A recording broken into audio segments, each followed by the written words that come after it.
Hey, what is going on, guys? Coming at you with another deck profile, and today I'll be giving you guys a profile of my Chain Burn with an Inzektor sideboard.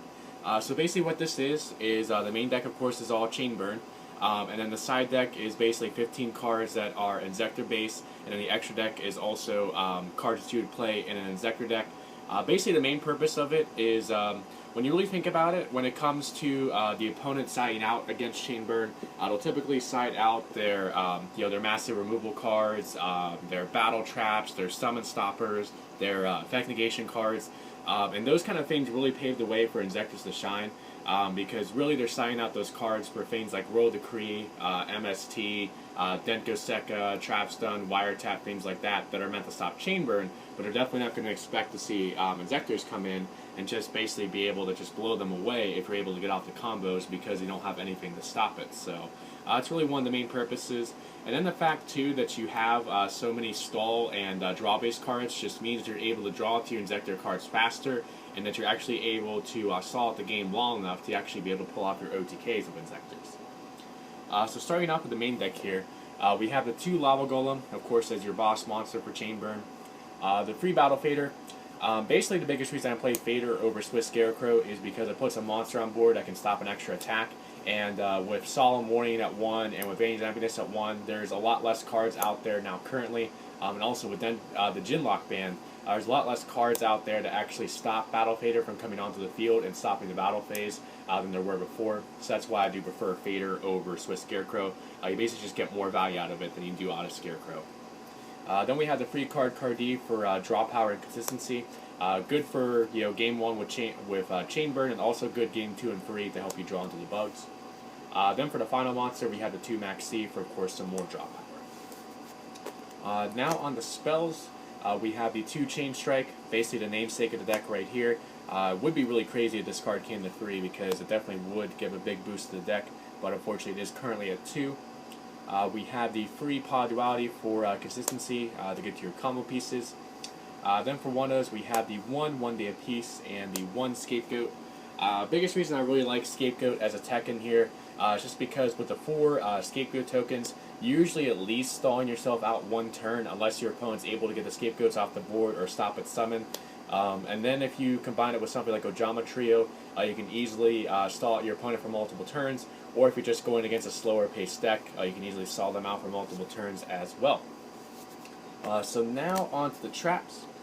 Starting off, we of course have the triple Chest Desserts. Definitely, in my opinion, the best burn card in here, because a lot of decks do like to spam the board with monsters to try to end the game as quickly as possible. Then you also can fill up your opponent's board with Ojama Trio that just make for a lot more damage with Chest Desserts.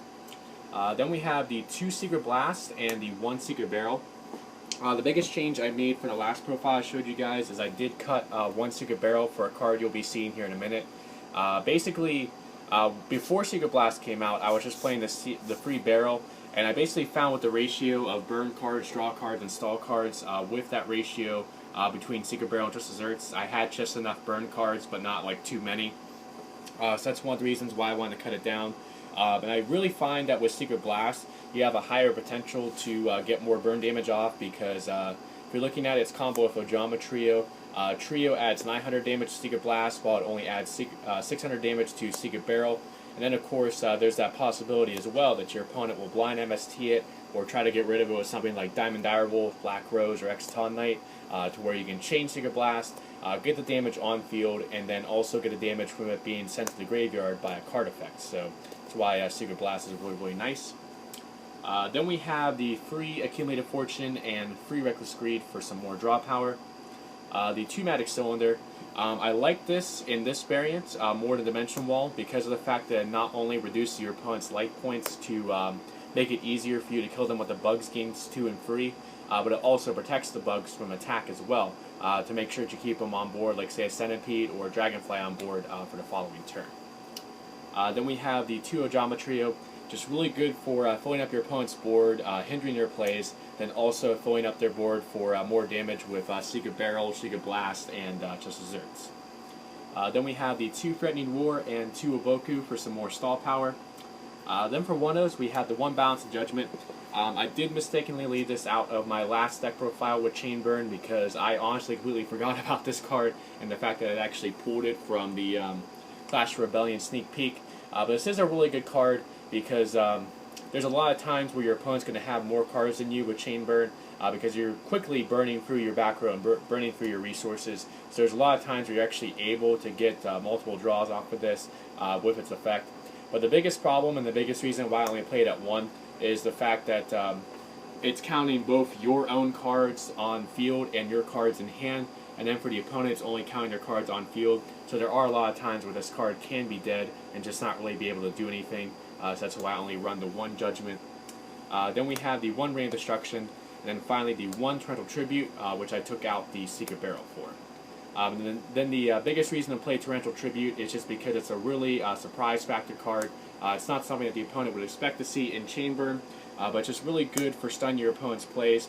It can even stall you out for a turn or two if you play at the right time and your opponent isn't able to recover from their board being wiped. So that is it for the main deck. Total of 40 cards. It's 10 monsters, 7 spells, and 23 traps. Now on to the side deck. So starting off for the Inzektors, we of course have the Free Centipede. Basically, no matter what you're doing with Inzektors, whether you're playing it as like a small engine or you're playing the full Inzektor deck, you need to have Free Centipede because it is the card that searches you out everything else that you need. The 2 Ladybug. Of course, if this were a regular Inzektor deck, I'd be playing free, but since I am restricted to 15 cards for the side deck, I did have to cut it out to 2 to make room for other cards. Then for one of Inzektors, we have the 1 Dragonfly, the 1 Hornet, and 1 Gigamantis. No Hopper, because again, I kind of have to, work with a tight space here, and Hopper is not really all that necessary to be able to pull off the OTKs of Inzektors, so that's why I did cut it. Then we have the free MST.